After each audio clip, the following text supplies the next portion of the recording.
मरने के बाद रूह कैसे तड़पती है। रसूलुल्लाह सल्लल्लाहु अलैहि वसल्लम ने फरमाया, मैयत पर सबसे ज्यादा सख्त हालत उस वक्त होती है जब उसको नहलाते वक्त बिस्मिल्लाहिर्रहमानिर्रहीम। सुकरात से मुराद मौत की शिद्दत और सख्ती है जो मौत के वक्त पेश आती है और मौत से पहले हर आदमी पर सुकरात की कैफियत तारी होती है। बाज वक़्त सुकरात का असर और निशानी उस पर जाहिर भी होती है और किसी को उसकी शिद्दत के असर से पेशानी पर पसीना भी आ जाता है। रसूलुल्लाह सल्लल्लाहु अलैहि वसल्लम को जब ये हालत पेश आई तो आप अपना हाथ पानी में डालकर चेहरे मुबारक पर फेरते थे और फरमाते थे, ला इलाहा इल्लल्लाह, यानी कलमा तैयबा पढ़ते हुए फरमाया कि मौत की बड़ी शिद्दत होती है। मौत उस तकलीफ का नाम है जो सिर्फ रूह पर उतरती है और तमाम अज़ा को घेर लेती है। हत्ता के बदन में रूह के जितने अज़ा हैं उन सबको दर्द महसूस होता है। नज़ा की तकलीफ नफ्स और रूह पर हमला आवर होती है और तमाम अज़ा को घेर लेती है,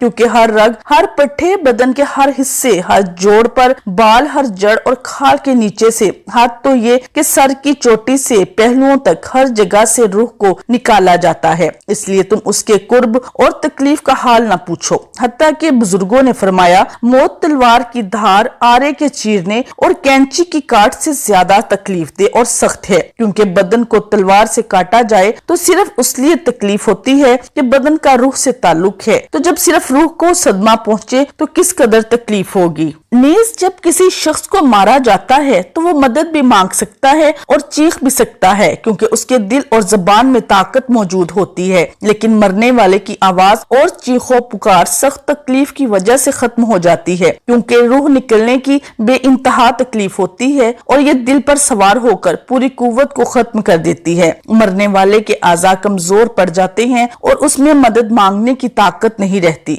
ये तकलीफ अकल को भी ढांप लेती है और सान खता कर देती है, जबान को बोलने से रोक देती है। मौत के वक्त इंसान चाहता है कि रोए चिल्लाए और मदद मांगे, लेकिन ऐसा नहीं कर सकता, और अगर कुछ बाकी रहता भी है तो रूह निकलते वक्त उसके हलक और सीना से गरगरा की आवाज सुनाई देती है। उसका रंग मटियाला हो जाता है, गोया उससे वही मट्टी जाहिर होती है जिससे वो बना था और जो उसकी असल फितरत है। उसकी रगें खींच ली जाती हैं, हत्ता कि आंखों के डेले पलकों की तरफ उठ जाते हैं, होंठ सुकड़ जाते हैं, जुबान अपनी जड़ की तरफ खींच जाती है, उंगलियां सब्ज हो जाती हैं और ठंडी पड़ जाती हैं। तो ऐसे बदन का हाल ना पूछो जिसकी हर रग खींच ली जाए। जरा गौर करो कि एक रग के खींचने से इतनी सख्त तकलीफ होती है तो उस वक्त क्या हाल होगा जब दर्द में मुब्तला रूह को भी खींच लिया जाए और किसी एक रग से नहीं बल्कि तमाम रगों से उसे खींचा जाता है। फिर एक एक करके हर उज़्व में मौत वाक़या होती है। पहले उसके कदम ठंडे पड़ते हैं, फिर पिंडलियां और फिर रानें ठंडी पड़ जाती हैं और हर अज़्व में नई सख्ती और शिद्दत पैदा होती है, हत्ता कि गले तक नौबत आ पहुंचती है और उस वक्त उसकी नजर दुनिया और दुनिया वालों से फिर जाती है। उस पर तौबा का दरवाजा बंद हो जाता है और उसे हसरत और नदामत घेर लेती है।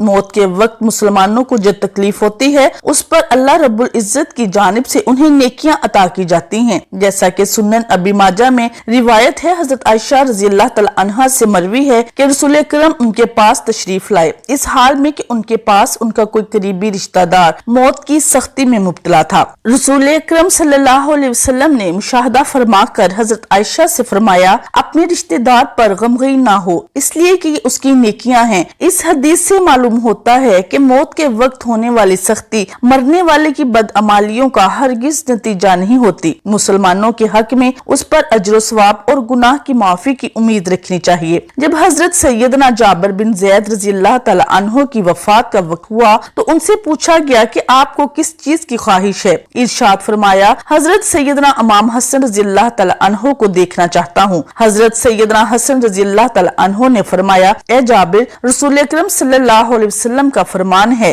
मोमिन अल्लाह की तरफ से किसी भलाई पर होता है, अगर वो तौबा करता तो अल्लाह ताला उसे कबूल करता है और अगर कोई उज़्र पेश करता है तो उसका उज़्र कबूल फरमाता है। और उसकी अलामत ये है कि वो मोमिन रूह निकलने से पहले अपने दिल में ठंडक महसूस करता है। ये सुनकर सैयदना जाबिर रज़ियल्लाहु तआला अन्हु ने कहा, अल्लाह अकबर, बेशक मैं अपने दिल में ठंडक महसूस कर रहा हूँ। फिर दुआ की कि ए अल्लाह, बेशक मैं तेरे सवाब की ख्वाहिश रखता हूँ, लिहाजा तू मेरे गुमान को सच कर दे और मेरे खौफ और घबराहट को दूर फरमा दे। फिर आपने कलमा शहादत पढ़ा और इंतकाल फरमा गए। नाज़रीन, इंसान की जिंदगी में रूह को 3 मौकों पर तकलीफ पहुंचती है जब इंसान की रूह चीखें मार मार कर रोती है। क्या आप जानते हैं कि मौत के वक्त सबसे ज्यादा तकलीफ जिस इंसान की रूह चीखें मार मार कर रोती है? हजरत अली रजी अल्लाह तआला अन्हो से जब यही सवाल पूछा गया तो हजरत अली रजी अल्लाह तआला अन्हो ने फरमाया, मौत आरे के चीरने और कैंची के काटने से ज्यादा सख्त है। आरे के जरिए चीरने वाले इंसान को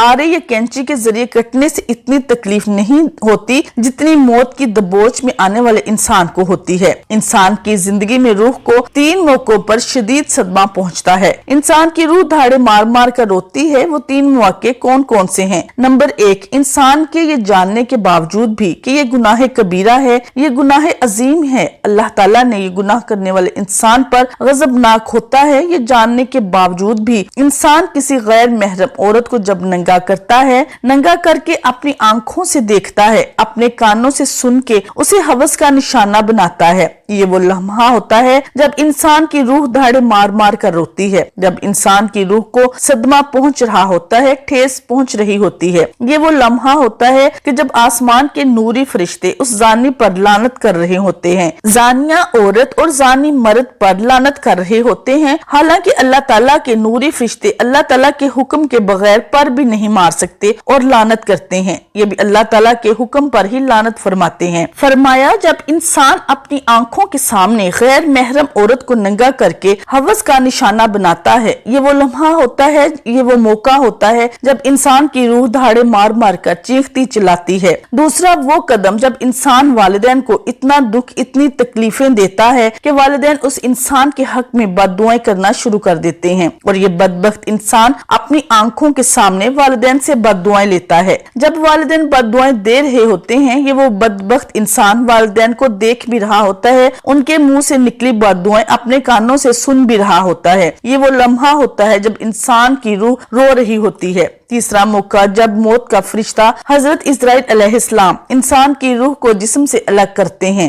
इंसान की रूह जिस्म से खींचकर बाहर निकालते हैं। जाहिर है रूह का जिस्म से गहरा ताल्लुक है, तो जब ये दोनों अलग अलग होते हैं रूह को गहरा सदमा पहुंचता है। इंसान के जिस्म पर छोटा सा कांटा लग जाए तो इंसान को कितनी तकलीफ होती है, छोटी सी चोट लग जाए इंसान को कितनी तकलीफ होती है। तो जब रूह को तकलीफ पहुंचे, जब रूह को सदमा पहुंचे, उस वक्त इंसान को कितनी तकलीफ होती होगी। हजरत हकीम लुकमान से पूछा गया, हजरत मौत के वक्त जिस्म का वो कौन सा हिस्सा है जिसको सबसे ज्यादा तकलीफ होती है, सबसे ज्यादा सदमा पहुंचता है? हजरत हकीम लुकमान ने फरमाया, इंसान के वजूद का वो हिस्सा जिसका रूह के साथ गहरा ताल्लुक है, इस चीज को बहुत ही ज्यादा तकलीफ होती है। पूछा गया, हजरत वो कौन सा हिस्सा है जिसका इंसान की रूह के साथ ताल्लुक है? हजरत हकीम लुकमान ने फरमाया, इस हिस्से को इंसान के वजूद का मरकज कहा जाता है। ये वो हिस्सा है जो रूह के बगैर जिंदा नहीं रह सकता। जैसे ही रूह जिस्म को अलविदा कहती है, दिल भी काम करना छोड़ देता है। और जब ये दोनों एक दूसरे से अलग हो रहे होते हैं, दोनों तकलीफ में होते हैं, दोनों का दर्द इंसान का वजूद बर्दाश्त नहीं कर पाता। मरते वक्त नाखूनों के दर्द को भी इंसान महसूस करता है, बालों के दर्द को भी इंसान महसूस करता है। हालांकि ये वो हिस्से हैं जिसके काटने से इंसान को तकलीफ नहीं होती, लेकिन मौत के वक्त उनकी तकलीफ भी इंसान महसूस करेगा। तो फरमाया, मौत के वक्त सबसे ज्यादा तकलीफ दिल को होगी। फरमाया, इस दिल को पाक कर लो, इस दिल को पत्थर ना बनाओ, इस दिल को नरम कर लो। आप सल्लल्लाहु अलैहि वसल्लम से पूछा गया, अगर दिल पत्थर बन जाए तो इस पत्थर दिल को नरम कैसे किया जाए? आपने फरमाया, पत्थर दिलों को नरम करने का एक ही नुस्खा है, वो है मस्कीनों को खाना खिलाना, यतीमों के सर पर शफकत भरा हाथ रखना। मस्कीनों को खाना तुम खिलाओ, तुम्हारे दिलों को नरम मेरा अल्लाह करेगा। इंसान अपनी जिंदगी में बहुत से काम और अमाल अपनी लज्जत या ख्वाहिश को पूरा करने के लिए करता है, जिसकी वजह से या तो उसका पैसा बर्बाद होता है या सेहत बर्बाद होती है। मौत को याद रखने वाले की ख्वाहिशात कम होती हैं। इसके बारे में नबी पाक सल्लल्लाहु अलैहि वसल्लम ने फरमाया, खत्म करने वाली मौत को कसरत से याद करो। बारगाह रिसालत में अर्ज किया गया, कौन सा मोमिन ज्यादा अक्लमंद है? इरशाद फरमाया, मौत को कसरत से याद करने वाला और मौत से पहले मौत की तैयारी करने वाला। यही लोग समझदार हैं। हर शख्स की जितनी जिंदगी मुकर्रर है उसमें न ज्यादती हो सकती है न कमी। जब जिंदगी का वक्त पूरा हो जाता है, उस वक्त हजरत इजराइल अलैहिस्सलाम रूह कब्ज करने के लिए आते हैं और उस शख्स के दाएं बाएं जहां तक निगाह काम करती है उसे फरिश्ते दिखाई देते हैं। मुसलमानों के आसपास रहमत के फरिश्ते होते हैं और काफिर के दाएं बाएं अजाब के फरिश्ते होते हैं। उस वक्त हर शख्स पर इस्लाम की हकानियत आफताब से ज्यादा रोशन हो जाती है, मगर उस वक्त ईमान मोतबर नहीं, इसलिए कि हुक्म ईमान बिल गैब का है और अब गैब ना रहा बल्कि ये चीज मुशाहदा हो गई। मरने के बाद मुसलमानों की रूह हस्बे मर्तबा मुख्तलिफ मकामों में रहती हैं, बास की कब्रों पर, बास की जमजम शरीफ में, बास की आसमान और जमीन के दरमियान, बास की पहले दूसरे सातवें आसमान तक, बास की आसमानों से बुलंद और बास की रूहें जेरी अर्श कंदीलों में और बास की इल्लियीन में, मगर कहीं भी हो अपने जिस्म से उनका ताल्लुक बदस्तूर रहता है। तो जो कोई कब्र पर आता है वो उसे देखते हैं, पहचानते हैं, उसकी बात सुनते हैं। हदीस में है एक तायर पहले कफ्स में बंद था और अब आजाद कर दिया गया। उलमा फरमाते हैं बेशक पाक रूहें जब जिस्म से जुदा होती हैं आलमे बाला से मिल जाती हैं और सब कुछ ऐसे देखती सुनती हैं जैसे यहाँ हाजिर हैं। हदीस में फरमाया गया है जब मुसलमान मरता है उसकी राहें खोल दी जाती हैं कि जहाँ दिल चाहे जाएं। मुर्दा कलाम भी करता है और उसके कलाम को जिन और इंसान के सिवा तमाम हैवानात वगैरह सुनते भी हैं। जब मुर्दे को कब्र में दफन करते हैं उस वक्त उसको कब्र दबाती है। अगर वो मुसलमान है तो उसका दबाना ऐसा होता है जैसे माँ प्यार करती है, और अगर वो काफिर है तो उसको इतने जोर से दबाती है कि उधर की पसली इधर और इधर की पसली उधर हो जाती है। जब दफन करने वाले दफन करके वहाँ से चले जाते हैं तो वो उनके जूतों की आवाज सुनता है। उस वक्त उसके पास दो फरिश्ते अपने दांतों से जमीन को चीरते हुए आते हैं और नहायत सख्ती के साथ गरजदार आवाज में सवाल करते हैं। पहला सवाल तेरा रब कौन है, दूसरा सवाल तेरा दीन क्या है, तीसरा सवाल उनके बारे में तू क्या कहता है। मुसलमान है तो पहले सवाल का जवाब देगा मेरा रब अल्लाह है, और दूसरे सवाल का जवाब देगा मेरा दीन इस्लाम है, तीसरे सवाल का जवाब देगा वो तो रसूलुल्लाह सल्लल्लाहु अलैहि वसल्लम है। उस वक्त आसमान से एक मनादी निदा करेगा मेरे बंदे ने सच कहा, उसके लिए जन्नत का बिछोना बिछाओ और जन्नत का लिबास पहनाओ और उसके लिए जन्नत की तरफ एक दरवाजा खोल दो। जन्नत की हवा और खुशबू उसके पास आती रहेगी और जहाँ तक निगाह जाएगी वहाँ तक उसकी कब्र को कुशादा कर दिया जाएगा और उससे कहा जाएगा कि तू सो जा। पहले उसके बाएं हाथ की तरफ जहन्नम की खिड़की खोलेंगे जिससे गर्म हवा और सख्त बदबू आएगी, फिर वो बंद कर देंगे। उसके बाद दाएं तरफ से जन्नत की खिड़की खोलेंगे और कहा जाएगा अगर तू इन सवालों का सही जवाब ना देता तो तेरे वास्ते वो थी और अब ये है, ताकि वो अपने रब की नेमतों की कदर जाने कि कैसे बलाए अजीम से बचाकर कैसे नेमतों उज़्मा अता फरमाई। अगर मुर्दा मुनकिर है तो सब सवालों का जवाब में ये कहेगा अफसोस मुझे तो कुछ मालूम नहीं, मैं लोगों को कहते सुनता था, खुद भी कहता था। उस वक्त एक पुकारने वाला आसमान से पुकारेगा कि ये झूठा है, उसके लिए आग का बिछोना बिछाओ और आग का लिबास पहनाओ और जहन्नम की तरफ एक दरवाजा खोल दो। फिर उसकी गर्मी की शिद्दत उसको पहुंचेगी और उस पर अजाब देने के लिए दो फरिश्ते मुकर्रर होंगे जो अंधे और बहरे होंगे। उनके साथ लोहे का गुर्ज होगा कि पहाड़ पर भी अगर मारा जाए तो खाक हो जाए। वो फरिश्ते हथौड़े से उसको मारते रहेंगे, सांप और बिच्छू उसे अजाब पहुंचाते रहेंगे। अमाल अपनी मुनासिब शक्ल पर मुतशिकल होकर कुत्ता या भेड़िया या और शक्ल के बनकर उसको ईजा पहुंचाएंगे। नबी करीम सल्लल्लाहु अलैहि वसल्लम ने फरमाया मौत को कसरत से याद किया करो क्योंकि वो गुनाहों को जायल करती है और दुनिया से बेरगबती पैदा करती है। सैयदना हसन बसरी रहमतुल्लाह अलैह फरमाते हैं जिसने मौत की याद दिल में बसा ली तो दुनिया की सारी मुसीबतें उस पर आसान हो जाएंगी। एक खातून ने उम्मुल मोमिनीन हजरत आयशा सिद्दीक़ा रज़ियल्लाहु तआला अन्हा की बारगाह में दिल की सख्ती की शिकायत की तो आपने फरमाया मौत को कसरत से याद किया करो, तुम्हारा दिल नरम हो जाएगा। नाजरीन, हुजूर सल्लल्लाहु अलैहि वसल्लम ने फरमाया मौत के बाद रूह कैसे पुकारती है, मैयत को सबसे ज्यादा दर्द कब होता है, मरने के बाद का मंजर कैसा होता है। हजरत ज़ैद से रिवायत है कि नबी करीम सल्लल्लाहु अलैहि वसल्लम ने फरमाया कि मैयत पर सबसे ज्यादा सख्त हालत उस वक्त होती है जब गुस्ल देने वाला उसको नहलाने के लिए आता है, उसकी उंगली से अंगूठी उतारता है, जिस्म से लिबास उतारता है, सर से अमामा जुदा करता है, उसकी रूह बेचैन होकर फरियाद करती है जिसकी आवाज जिन्नों इंस के सिवा सब सुनते हैं और कहती है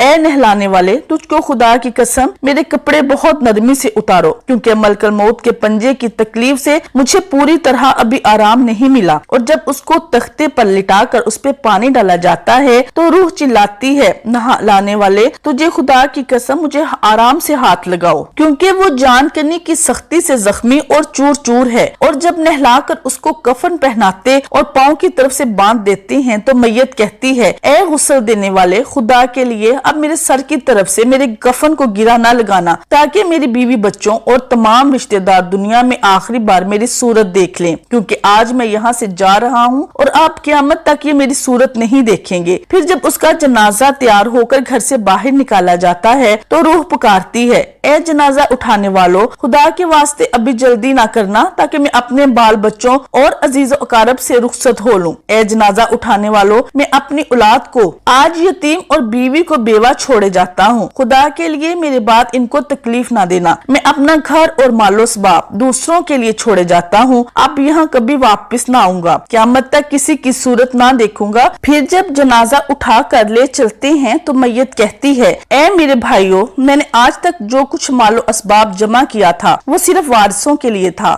آج ان میں سے کوئی میرے گناہوں کا ذرا بوجھ نہیں اٹھا سکتا، ہر چیز کا حساب مجھ سے لیے جائے گا اور میرے وارث کھائیں گے اور اڑائیں گے۔ پھر جب نماز جنازہ کے بعد دفن سے پہلے کچھ لوگ اپنے اپنے گھر جانے لگیں گے تو میت کہتی ہے اے میرے بھائیوں، خدا کے واسطے ابھی یہ ظلم نہ کرو، مرنے والا تم سے مانوس تھا اور تم دفن سے پہلے لوٹے جاتے ہو۔ پھر جب اسے قبر میں اتارا جاتا ہے تو میت کہتی ہے اے میرے وارثو، آج تک میں نے جو کچھ مال جمع کیا تھا وہ سب تمہارے لیے چھوڑے جاتا ہوں، خدا کے لیے تم مجھ کو دعائے خیر اور فاتحہ سے نہ بھلا دینا۔ بزرگوں کا قول ہے کہ آخرت کی منزل میں سے قبر پہلی منزل ہے، اگر اس منزل میں نجات پائی تو اس کے بعد کی منزل بہت آسان ہو جائیں گی، اور اگر یہاں عذاب میں مبتلا ہوئے تو آگے چل کر اس سے زیادہ سختی ہوگی۔ حدیث شریف میں ہے کہ مردہ قبر میں ایسے ہے جیسے کوئی شخص پانی میں ڈوب رہا اور مدد کے لیے فریاد کرتا ہو۔ مردہ ہر وقت اپنے ماں باپ، بہن بھائی اور دوستوں وغیرہ سے دعائے خیر اور فاتحہ کا منتظر رہتا ہے۔ جب اس کو اس کے پسماندگان کی طرف سے کوئی تحفہ ثواب میں ملتا ہے تو اس کے لیے تمام دنیا اور جو کچھ دنیا میں اس سے محبوب اور مرغوب ہوتا ہے، اور اللہ تعالیٰ اس کے رشتہ داروں کی دعائے خیر کے ثواب کو قبرستان والوں پر پہاڑوں کے برابر داخل فرماتا ہے۔ موت ایک دروازہ ہے جس میں سب لوگوں نے داخل ہونا ہے۔ حضرت عثمان رضی اللہ تعالیٰ عنہ جب کسی قبر پر جاتے تو اتنا روتے کہ ان کی داڑھی آنسوں سے تر ہو جاتی۔ آپ سے پوچھا گیا کہ آپ جنت اور جہنم کا تذکرہ کرتے ہوئے تو نہیں روتے مگر قبر دیکھ کر رونے لگتے ہیں؟ کہنے لگے رسول اللہ صلی اللہ علیہ وسلم نے فرمایا کہ قبر آخرت کی پہلی منزل ہے، لہٰذا اگر مرنے والا اس سے نجات پائے تو بعد کے منازل اس کے لیے زیادہ آسان ہیں، اور اگر اس کی تکلیف سے نجات نہ پائے تو بعد کے مراحل اس سے بھی زیادہ سخت ہیں۔ اور فرمایا کہ رسول اکرم صلی اللہ علیہ وسلم کا ارشاد ہے میں نے کبھی کوئی منظر نہیں دیکھا مگر قبر اس سے زیادہ سخت ہے کہ ہمارے لیے ان قبروں میں عبرت ہے۔ دیکھیے مالدار، فقیر، طاقتور اور کمزور دنیا میں لوٹنے کی خواہش رکھتے ہیں، مال جمع کرنے اور مال بنانے کے لیے نہیں بلکہ اس لیے کہ کاش ہمیں ایک نماز پڑھنے کی مہلت مل جائے، کاش ہمیں ایک دفعہ سبحان اللہ کہنے کی فرصت دے دی جائے، لیکن اب ناممکن ہے۔ اب اعمال نامے لپیٹ دیے گئے ہیں، روح جسم سے نکال لی گئی ہے، زندگی کی مہلت ختم ہے، اب ہر میت اپنے عمل کے مرہون ہو کر قبر میں پڑی ہے۔ ایک حاجت مند حضرت عثمان غنی رضی اللہ تعالی عنہ کے دروازے پر غروب آفتاب کے بعد آیا، ابھی اس نے دستک نہ دی تھی کہ حضرت عثمان غنی رضی اللہ تعالی عنہ کی آواز اس کے کان میں پڑی۔ وہ اپنی اہلیہ سے شکایت کر رہے تھے کہ چراغ کی بتی تیل کے زیادہ استعمال کرنے کا سبب بن رہی ہے۔ حاجت مند جو سن رہا تھا تو وہ سوچتا ہی رہ گیا، وہ ایسے شخص سے کیا حاجت پوری کرنے کی توقع کرے جو تیل کے معمولی سے زیادہ خرچ ہونے پر اپنی بیوی کو سرزنش کر رہا ہے۔ اس نے ارادہ کیا کہ حاجت بیان کر کے دیکھوں، شاید میری کچھ امداد کر دیں۔ دستک دے کر حضرت عثمان غنی رضی اللہ تعالی عنہ باہر آئے۔ حاجت مند نے اپنی حاجت بیان کی اور لہجے میں زیادہ زور دیتے ہوئے کہا کہ ضرورت تو کچھ زیادہ کی ہے۔ حضرت عثمان غنی رضی اللہ تعالی عنہ اس شخص کا ہاتھ تھاما بستی سے باہر لے گئے جہاں آپ کا سامان تجارت بڑی تعداد میں رکھا ہوا تھا۔ فرمایا سب تیری نظر ہے کہ اس سے تمہاری ضرورت پوری ہو جائے گی؟ وہ شخص حیران اور ہکا بکا دیکھتا رہ گیا، چنانچہ اس نے عرض کی حضرت یہ سب کچھ میری ضرورت سے زیادہ ہے۔ امیر المومنین نے فرمایا مجھے خوشی ہے کہ یہ تیری ضرورت سے کم نہیں۔ اس شخص نے کہا اے حضرت ایک بات بتائیے، چراغ کی بتی قدرے موٹی ہو جانے پر آپ اپنی زوجہ محترمہ کو سرزنش کر رہے تھے، حالانکہ چراغ اس قدر روشنی رکھنے میں شاید صرف 1 درہم کا تیل استعمال کرتا ہو، وہ تو آپ کو گوارا نہ ہوا اور یہاں ہزاروں کا سامان مجھے بلا تحمل دے رہے ہیں तब आपने फरमाया, भाई चिराग में तेल का ज्यादा इस्तेमाल इसराफ है और ज्यादा इसराफ अल्लाह को पसंद नहीं और मुझे अल्लाह के हुजूर अपने अमाल की फिक्र रहती है। यहाँ मुझे फिक्र अमाल लाहक है, इसलिए मैंने सर्जरिश की। सामान तुम्हें अल्लाह की खुशनुदी के लिए सदका दिया है, इस पर अजर की उम्मीद है और वहाँ पर अजाब का खौफ है। अल्लाह ताला से दुआ है कि अल्लाह ताला हम सबको दीन की समझ नसीब फरमाए और हमारा खात्मा ईमान पर फरमाए, आमीन। नाजरीन, कमेंट बॉक्स में अल्लाह ताला के नामों में से एक नाम जरूर टाइप करें। जज़ाकल्लाह खैर।